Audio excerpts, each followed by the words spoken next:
Okay, so we'll start today's session on Amazon Kappa's three principal aspects of the path by setting our motivation. And what motivation do we need? Well, we need one first motivation of thinking I'm going to listen to these teachings, to put the teachings into practice so I can realize emptiness. Noticing as the third aspect we're focusing on today is the right view of emptiness. But then also we need the correct motivation based on the previous weeks where we've looked at renunciation of samsara and the development of bodhicitta. So then, based on whichever level of practice we're at, whether you're sort of practicing on the aspiration for the Hiva vehicle or the Bodhisattva vehicle, depends on your motivation. So thinking either you're going to listen to these teachings to realize emptiness for the benefit of yourself and so you can be freed from samsara, or if you want to go for the Bodhisattva motivation, the Mahayana motivation, going a step further and thinking you're going to receive these teachings and put them into practice and realize emptiness, not just for our own benefit, but for the benefit of all sentient beings. With that, we sort of pick whichever's most suited for ourselves. And then in the space in front of ourselves, visualizing Buddha Shakyamuni surrounded by the lineage masters. To his right, the masters of method, such as so the center you have Maitreya, and is surrounded by masters like a Sangha. And to his left, you have the wisdom lineage. So in the center is Manjushri, and surrounding him are masters like Nagarjuna and Chandrakirti and Shantideva. And then sort of above the lineage gurus of the various tantric practices and whatever practices you have. So it could be the Lambim lineage gurus or the lineage of Kadampa masters or Lojong or any kind of lineage like that. Or even if you don't practice in the Tibetan tradition, you can visualize the Chinese patriarchs, for example. There's many ways you can do it. And then below Shakyamuni Buddha, surrounding him are all the Bodhisattvas of the three times, then the Dharma protectors, Dakinis, and so on. I think they're in the space in front of us, and then the surrounding ourselves and the aspect of humans are all sentient beings. And you're going to lead them in the prayers as if you're like the Zayar chant master.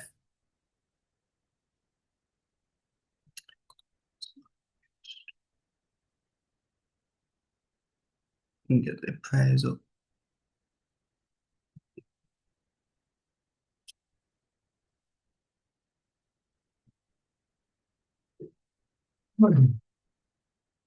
So beginning with the praise to Shakyamuni Buddha. Guru, teacher, Bhagavan, Tathagata, Arhat, perfect complete Buddha, perfect in knowledge and good conduct, Siddhartha over the world, supreme guide of beings to be subdued, teacher of gods and humans, to you, Buddha Bhagavan, glorious conqueror Shakyamuni, I prostrate, make offerings and go for refuge. Guru, teacher, Bhagavan, Tathagata, Arhat, perfect complete Buddha, perfect in knowledge and good conduct, Siddhartha over the world, supreme guide of beings to be subdued, teacher of gods and humans, to you, Buddha Bhagavan, glorious conqueror Shakyamuni, I prostrate, make offerings, and go for refuge. Guru, teacher, Bhagavan, Tathagata, Arhat, perfectly complete Buddha, perfect in knowledge and good conduct, Siddhartha of the world, supreme guide of beings to be subdued, teacher of gods and humans, to you, Buddha Bhagavan, glorious conqueror Shakyamuni, I prostrate, make offerings, and go for refuge. Then we recite the mantra of Buddha Shakyamuni 3 times. Tayathao Om Muni Muni Mahamuni Mahamuna Yesoha. Tayathao Om Muni Muni Mahamuni Mahamuna Yesoha. Tayathao Om Muni Muni Mahamuni Mahamuna Yesoha.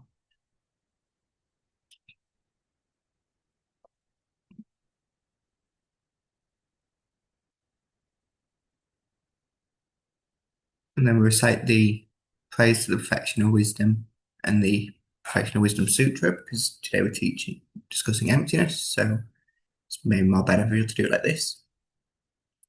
The inexpressible, inconceivable, indescribable perfection of wisdom, unproduced, unceasing nature of space, object of the uniquely knowing transcendental wisdom, to the mother of the victorious ones of 3 times I prostrate. I prostrate to the 3 noble, their sublime ones. Thus did I hear at one time the Bhagavan was dwelling in a massive vulture's mountain of Rajgir, together with the great community of monks and the great community of bodhisattvas. At that time, the Bhagavan was absorbed in the concentration of the categories of phenomena called profound perception. Also at that time, Bodhisattva Mahasattva Ayurveda looked upon the very practice of the profound perfection of wisdom and beheld those 5 aggregates also as empty of inherent nature. Then, through the power of the Buddha, the Venerable Shariputra said this to the Bodhisattva Mahasattva Ayurveda: how should any son of the lineage train who wishes to practice in the activity of the profound professional wisdom? He said that, and the Bodhisattva Mahasattva Ayurveda said this to the Venerable Shariputra: Shariputra, any son of the lineage or daughter of the lineage who wishes to practice the activity of the profound perfection of wisdom should look upon it like this, correctly and repeatedly beholding those 5 aggregates also as empty of inherent nature. Form is empty, emptiness is form, emptiness is not other than form is also other than emptiness. In the same way, feeling, discrimination, compositional factors, and consciousness are empty. Shariputra likewise, all phenomena are emptiness, without characteristic, unproduced, unceased, stainless, not without stain, not deficient, not fulfilled. Shariputra, therefore, an emptiness is no form, no feeling, no discrimination, no compositional factors, no consciousness. No eye, no ear, no nose, no tongue, no body, no mind. No visual form, no sound, no odor, no taste, no object of touch, no phenomena. There is no I element, and so on, up to and including no mind element, no mental consciousness element. There is no ignorance, no extinction of ignorance, and so on, up to and including no aging and death, no extinction of aging and death. Similarly, there is no suffering, origination, cessation, or path. There is no exalted wisdom, no attainment, and also no non-attainment. Shariputra, therefore, because there is no attainment, bodhisattvas rely on and dwell in the perfection of wisdom, mind without obscuration, without fear. Having completely passed beyond error, they reach the end point in nirvana. All the Buddhas who dwell in the 3 times also manifestly, completely awakened, unsurpassable, perfect, complete enlightenment in reliance on the perfection of wisdom. Therefore, the mantra of the perfection of wisdom, the mantra of great knowledge, the unsurpassed mantra, the mantra equal to the unequal, the mantra that thoroughly pacifies all suffering should be known as truth since not false. The mantra of the perfection of wisdom is declared Tayatha Gati Gati Paragati Parasamgati Bodhisoha. Shariputra, the Bodhisattva Mahasattva, should train in the profound perfection of wisdom like that. Then the Bhagavan arose from that concentration, commended the Bodhisattva Mahasattva Ayurveda, saying, well said, son of the lineage. It is like that. It is like that one should practice the profound perfection of wisdom just as you've indicated. Even Tathagatas rejoice. The Bhagavan having just spoken, the Venerable Shariputra, the Bodhisattva Mahasattva Ayurveda, and those surrounding their entirety, along with the worlds of gods, humans, asuras, and Gandharvas, were overjoyed and highly praised that spoken by the Bhagavan. So we offer the mandala for requesting teachings. Oh, Sashipoki Yoshimeto Trangiaglinji Nidegen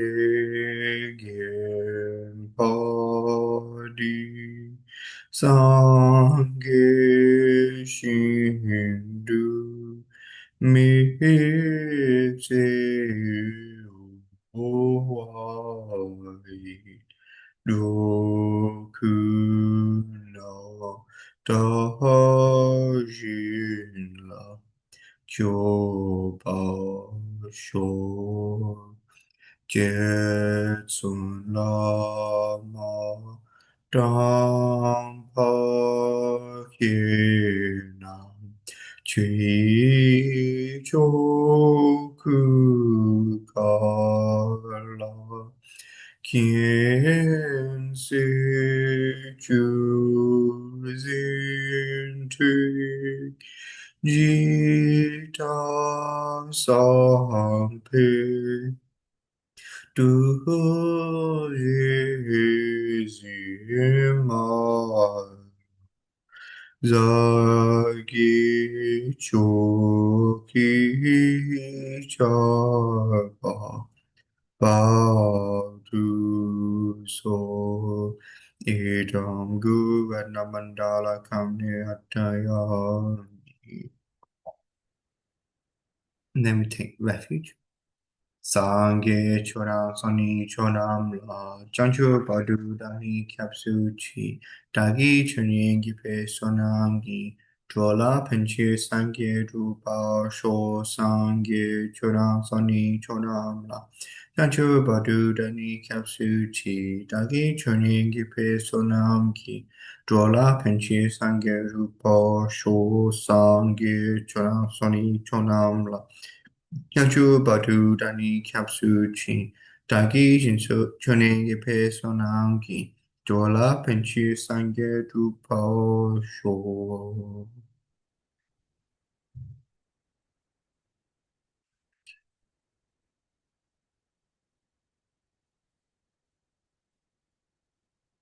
Okay, so then we'll start today's topic, the final of the three principal aspects of the path, which is the light view of emptiness. So I suppose we can just go straight into the root text by Lamson Kappa, because normally when we teach an emptiness, you start with a verse motivation on why we need to study and have a realization of emptiness. But in this root text, Lamson Kappa does that for us. So if we look at verse 9, here Lamson Kappa says, without the wisdom realizing ultimate reality, even though you've generated renunciation and the mind of enlightenment, you cannot cut the root cause of circling. Therefore, attempt the method to realize dependent arising. So, as we can see, the root cause of samsara, the root cause of circling is ignorance. And it's not just any ignorance, it's the ignorance in the 12 links dependent to it arising.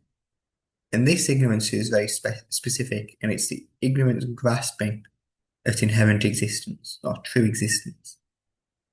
So in the previous session, when we discussed the foundation of all good qualities, in that emptiness teaching, we went through the views of the four Buddhist schools, and because that text is less specific about emptiness, so it was quite a good place to do that. Whereas this text by Lama Tsongkhapa is specifically about the Prasangika, or the consequence school of the Madhyamika, the middle way school. So from their perspective, the cause of samsara is grasping inherent existence.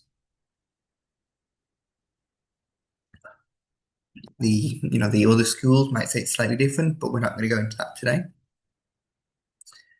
So Lam Tsongkhapa emphasizes why we need to realize emptiness, because just developing renunciation and just developing bodhicitta is not enough to kind of free us from samsara. We have to go a step further and realize emptiness to end the links of dependent arising. And how are we going to do this? Well, we're going to attempt the method to realize dependent arising. So here Lama Tsongkhapa is saying that the understanding of emptiness is the same as the meaning of dependent arising. And the understanding of, so you can use the understanding of emptiness to develop an understanding of the meaning of the dependent arising. And you can use an understanding of dependent arising to develop and have the cause and the meaning of emptiness. So in Lama Tsongkhapa's praise of dependent arising, which was one of these very profound texts he composed after meditating on emptiness and coming to these realizations, where he says, whatever troubles of this world, their root is ignorance, you taught. The insight that reverses it, dependent relativity. So throughout his works, Lama Tsongkhapa is really emphasizing the combination of emptiness and dependent arising. And you can kind of see one feeds into the other, and we'll come on to that next. So it's very important. So we can use dependent arising to realize emptiness.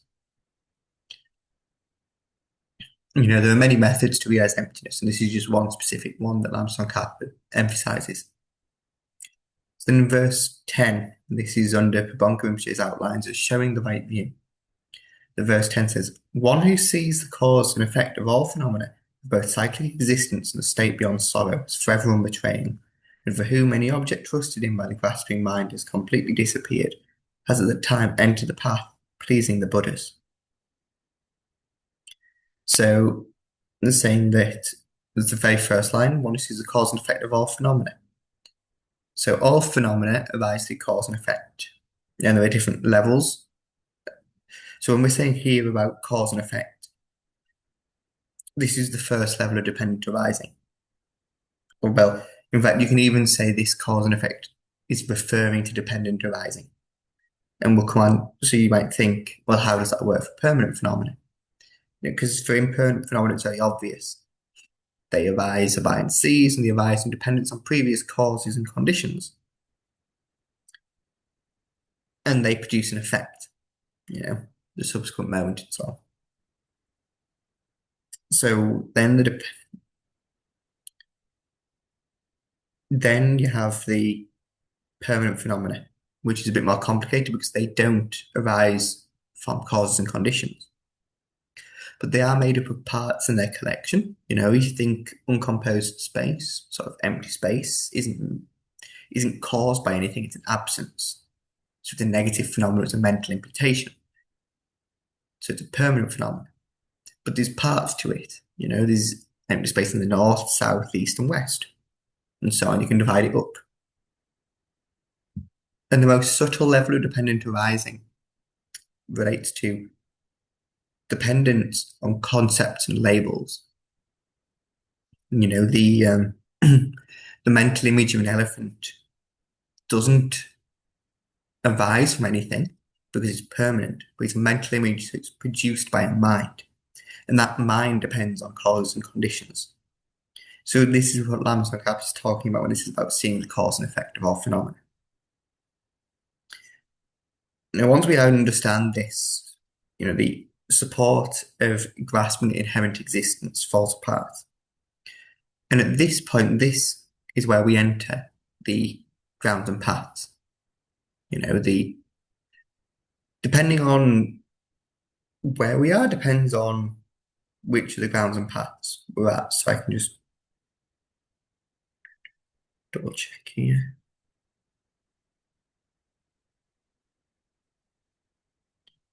So there's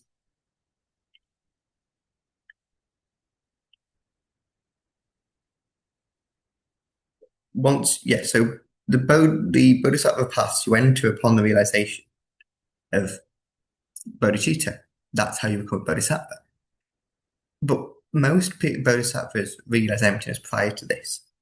But so the entry to all paths is the realization of emptiness. And when I find this table. Yes, so generally it's said to you enter the path of accumulation. So this has an inferential realization of emptiness. It's not a direct realization of emptiness yet, it's just inferential. And then if you're on the Bodhisattva path, the Mahayana path, it's also with effortless bodhicitta. But then it's the union of karma binding, especially inside this direct perception of emptiness, only comes about once you go from the path of preparation to the path of seeing. You can be more generic. So we can say that the paths it's referring to are specifically the grounds and paths, the stages to realization. But we can also be a bit more generic and just say you've entered the paths pleasing the Buddhas, in that practicing the Dharma is a path pleasing the Buddhas because it's a path to enlightenment. By practicing the Dharma, you're going to progress naturally and eventually have these realizations and enter the bhumis. So then move on to, so this is where Lam Tsong Khap has described the right view. So he's saying that dependent arising is the right view. And we'll elaborate on this a little more in a few verses. So then, unlike the previous, so for renunciation, there was one verse describing how you've realized renunciation. Then for bodhicitta, this is absent. And for Bonka Rinpoche added in a verse. And then for emptiness, Lamson Kappa adds in two verses. So the first is the subtitle is the definition of not having completed the analysis of the right view. And here Lamson Kappa says, if the appearance of dependent relation, which is unbetraying, is accepted separately from emptiness, and as long as they are seen as separate, then one has still not realized the Buddha's intent. And then for the definition of having completed the analysis of right view, it says, if these two realizations are happening simultaneously without alteration, and from merely seeing dependent relation as completely unbetraying, the definite ascertainment comes that completely destroys the way all objects are apprehended as truly existent. At that time, the analysis of the ultimate view is complete. So Lama Tsongkhapa starts off by saying, okay, you might accept dependent arising, especially these course levels. No one can deny cause and, production through previous cause and conditions has a form of dependent arising. There's a dependence because a effect depends on its causes. No one can deny that. But some schools then don't accept, especially the dependence on the parts in their collection, this partless particle, because the lower schools, like the Vaibhashikas especially, accept a partless particle, and it is a fundamental item that makes up phenomena, for example. And then, sort of depending on how you view concepts and labels, it's to do with different views of philosophy. So for some people, they can accept parts of dependent arising, but they cannot accept the complete view of the absence of inherent existence. Because for, the mind only following scripture, they accept that the mind basis of all is the self. So for them, this imputation on concepts and labels, they still accept there is something there. So for them, for the Prasangika, the view of emptiness of these lower schools isn't enough.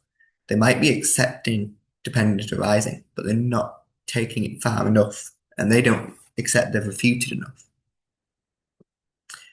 So whereas then for the Prasangika is saying, if you have the two realizations simultaneously, so you think, oh, because phenomena are dependently arisen, they're necessarily empty. And because they're empty, they necessarily depend in a dependent arising. Then that is the correct view, and that's the way of meditating. Saying the way this destroys the view that objects exist truly or exist inherently. So we can think about this in sort of two ways. So there's a standard explanation of how dependent arising and emptiness prove each other, and then there's the uncommon one of the Prasangika, which we'll come on to in verse 13. So we'll start with the common one. So normally we say dependent arising. So dependent means it depends on previous phenomena, previous causes and conditions. In that way, you eliminate the extreme of non-existence. Sorry, of existence, you eliminate the extreme of permanence. Because things exist in dependence on other phenomena, they cannot exist independently. And because they are, rising, you dispel the extreme of non-existence of nihilism, because there's something that's arising. There's still something there that is it's absent of inherent existence, but there's still something there. There's still phenomena to be found. It's not that once you realize emptiness, you can just walk through walls, or it'll still hurt if you get punched, for example. There's these kind of things. So then once we realize dependent arising, we see that phenomena on the cause level, if they're impermanent phenomena, they arise from causes and conditions. And all phenomena are made up of parts in their collection. And then all phenomena are merely imputations upon these parts in their collection. So then if they all exist in dependence on previous phenomena, how can they exist inherently from their own side? So in that way, that's how you come about the correct view of emptiness. Sorry. Sorry. And then if you look at the other's perspective, you realize emptiness, and then you think, okay, because phenomena are empty, they're necessarily dependently arisen. Because they are empty, they cannot exist, they do not exist from their own side, so they must exist independent on other phenomena. The dependence on the mind imputing them and so on. They exist by way of mere mental imputation, is how Prasangika asserts phenomena exist. They're free of inherent existence, but they exist by this mere mental imputation. So that is the most subtle view of dependent arising too, is existing by way of mental imputation. So then verse 13, this in Prabhupada Rinpoche's outlines is described as the particular special quality of the Prasangika view. And here it says, furthermore, appearance eliminates the extreme of existence, and emptiness eliminates the extreme of non-existence. If you ever realize how emptiness manifests in the manner of cause and effect, then you are not captivated by wrong notions holding extreme views. So here, it's back to front to normal. Normally we say appearance eliminates non-existence, whereas Lama Tsongkhapa is saying appearance eliminates existence, the extreme of existence. And how is that? That's because phenomena that appear to us, phenomena that arise, this is the arising perspective here. They arise from previous causes and conditions. So how can they exist inherently from their own side? If they're dependent on they're arising from something. Like a clay pot arises from clay, for example. So how can this clay pot have exist eternally or exist inherently? Because it's arisen from something else. That doesn't follow. And then the other way, the emptiness eliminates extreme and non-existence. This is a little more challenging normally to understand, that the non-existence is just saying nothing exists whatsoever. But we're saying that phenomena are empty of inherent existence, not that they're non-existent. So this is relating to the sort of dependence aspect. Phenomena are still dependent on phenomena. They exist by way of mere mental imputation. So they're dependent on a mind to impute them. And if we're imputing something, there's got to be a basis of imputation. So it can't be nothing exists. There's a basis on which we impute this phenomena. There's the basis that we impute mala onto. It's not like there's nothing to exist. So in this way, we can see dependent arising and emptiness are completely interlinked. So really, for most people, meditation on dependent arising is the easiest way to realize emptiness. So we can maybe do a very brief meditation on dependent arising and then finish with verse 14, concluding the text. So before we start the analysis, just briefly do some concentration meditation, choosing the object that you're most comfortable with. And do that for a couple of minutes.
Okay, so once we've done a little bit of concentration meditation, we can begin the analysis. First, with the most coarse level of dependent arising. So think about how all impermanent phenomena arise from previous cause and conditions. Take an object in front of you that's easy to think about, and think about all the causes that were necessary for it to come to existence. So if you take a mug, thinking about the clay and the ceramic that were necessary to make it, and then what made them, they arose from a sort of sediment, and they arose from the erosion of rocks or whatever, and kind of trace it back. But also think about the other conditions. You needed the potter who made the mug. And how did the potter come to existence? From the parents, the union of the father and mother, and so on. Just think that through for a couple of minutes.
And then just bring to mind that conclusion that this phenomena, we've analysed, exists independent on previous cause and conditions. And then all impermanent phenomena exist independent on previous cause and conditions.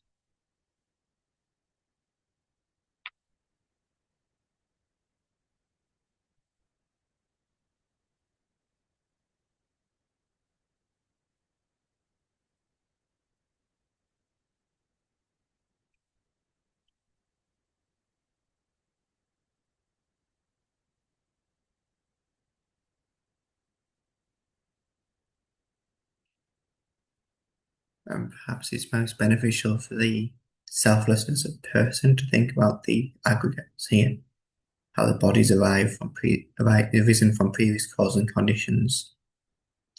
It depends on the parents and so on, and the body of today depends on the body of yesterday, and so on and so on. And then we can take the next step, the sort of middling in terms of subtlety, the dependence on parts and their collection. So think about the aggregates or the body specifically. Where is the body? The body's made up of these parts. It's made up of the 2 arms and 2 legs, and the torso, and the head, the feet, and the hands. And then you think about each part, and you can divide them up further to the torso has an upper and lower, and a left and right. And you can also divide into the organs and so on. And then if you think you get subtler and subtler, you can just take the heart and say, the heart can then be divided into the 4 chambers, and the 4 chambers can be subdivided again. And then they're all made up of atoms, which can be divided up into subatomic particles and so on. And in this way, even modern physics doesn't think that the subatomic particles that we can observe are the smallest, and that there's something there that think that it's just the smallest detectable, and we can divide them further. And even then, when you think you've found the smallest particle, it still has a top, bottom, left, and right. So just analyze the body like that.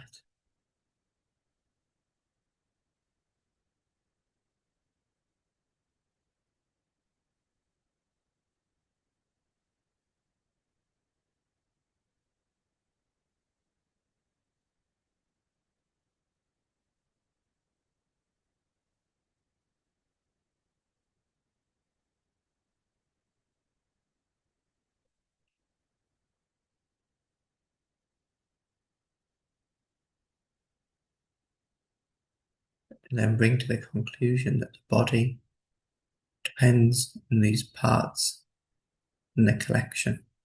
There's nothing singular to be found. There's no single part of the body. It's just a gathering of these parts.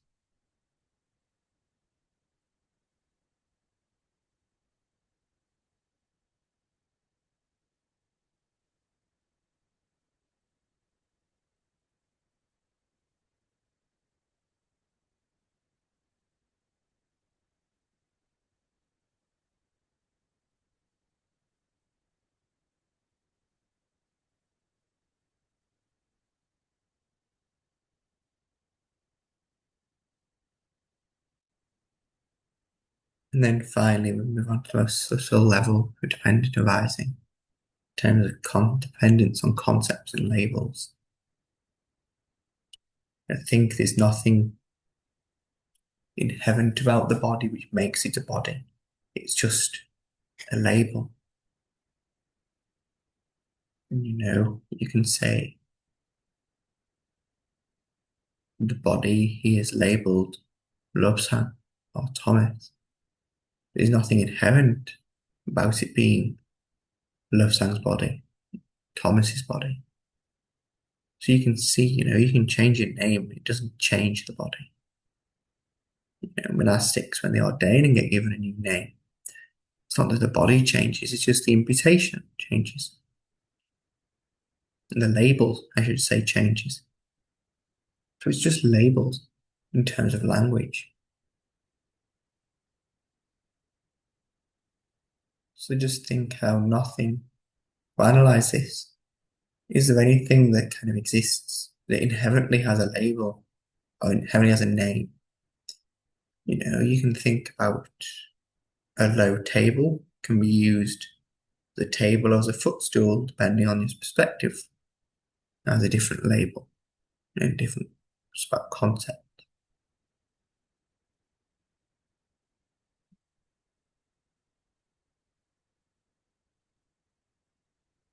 And then bring to mind this conclusion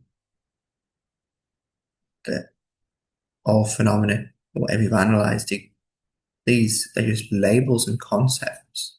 There's nothing inherent about them that makes them the table, a body, so on.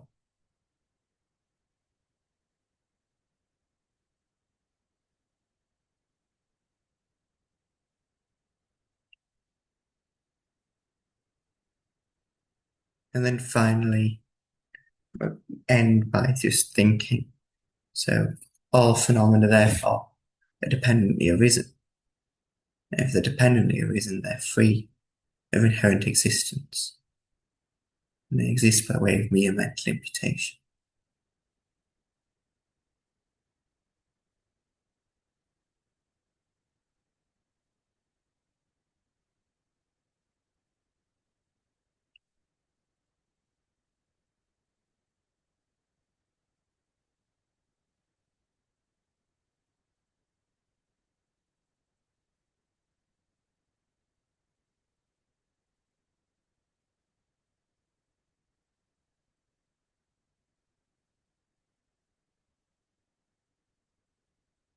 And we'll end the meditation there, and then we'll just finish the text.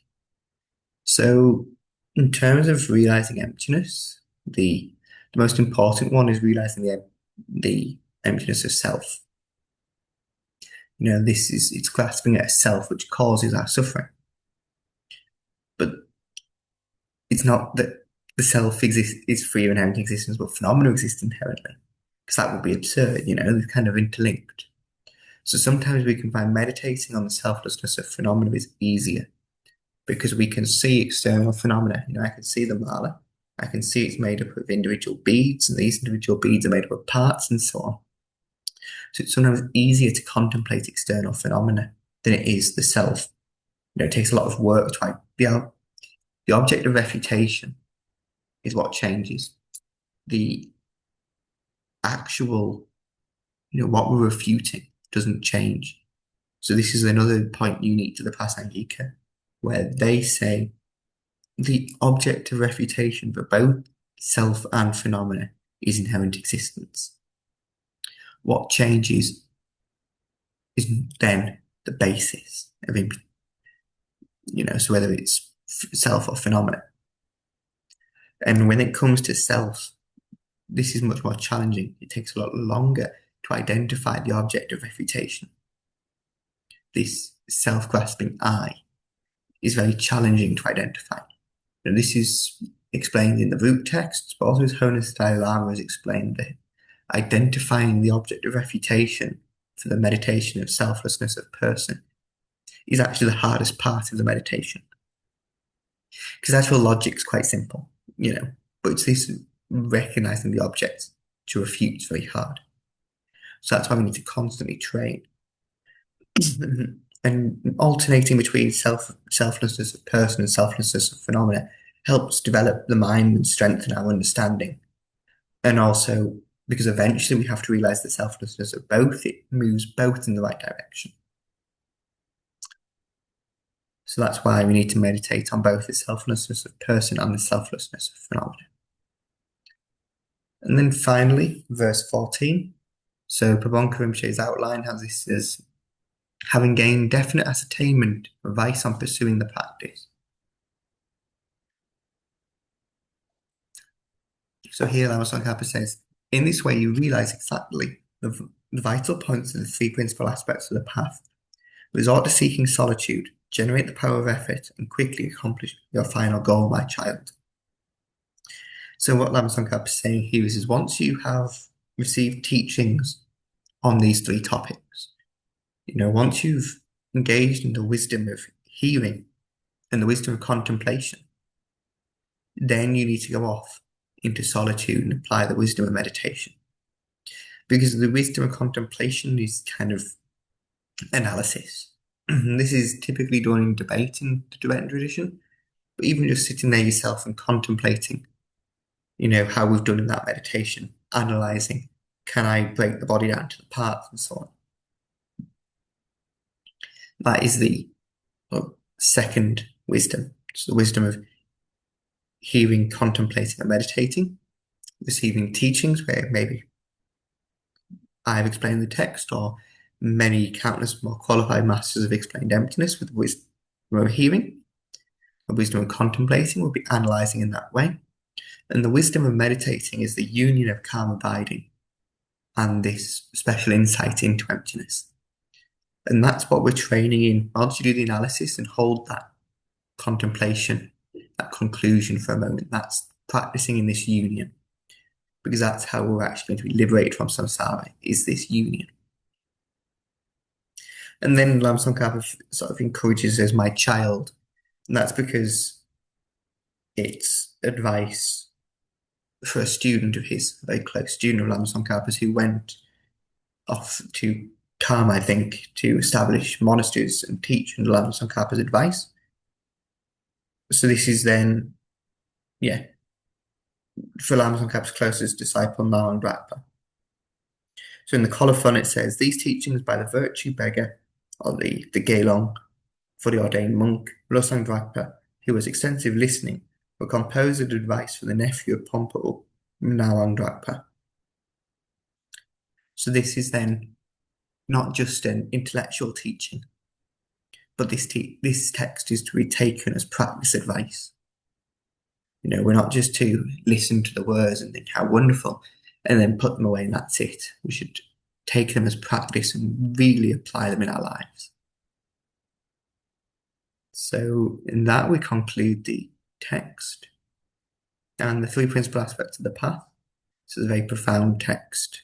So very glad we could cover it. So before we dedicate, we have some time for any questions. If there's any.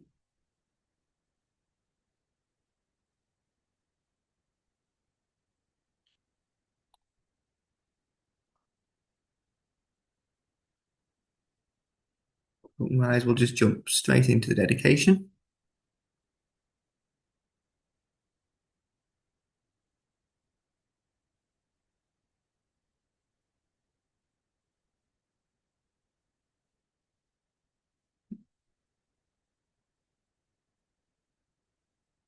Then think that the dedications we make, the the act of dedicating, the dedications we make, and the aim we're dedicating towards are all empty of inherent existence. And that's why they're in the nature of cause and effect and will come true.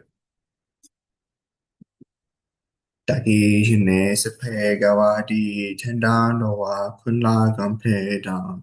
Keba jetsun losan dapai tempe nimpo indu selzi sho dangwi wawe kowe sinkam so pendan dewa malu yongwe ni chinwe zewang tenzin yatsu shape site badu tengyu chi.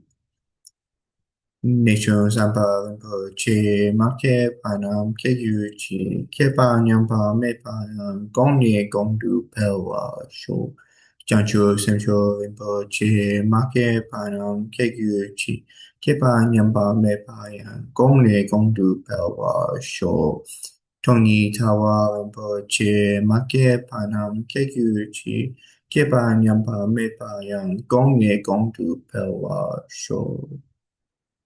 So long as space remains, as long as migrators remain, till there too remain to spell the suffering of migrators. Kima kuntu yanda lama dam drame chaki pana chojin sadam linki on ten rapsoni doji changi gohan yuktu sho.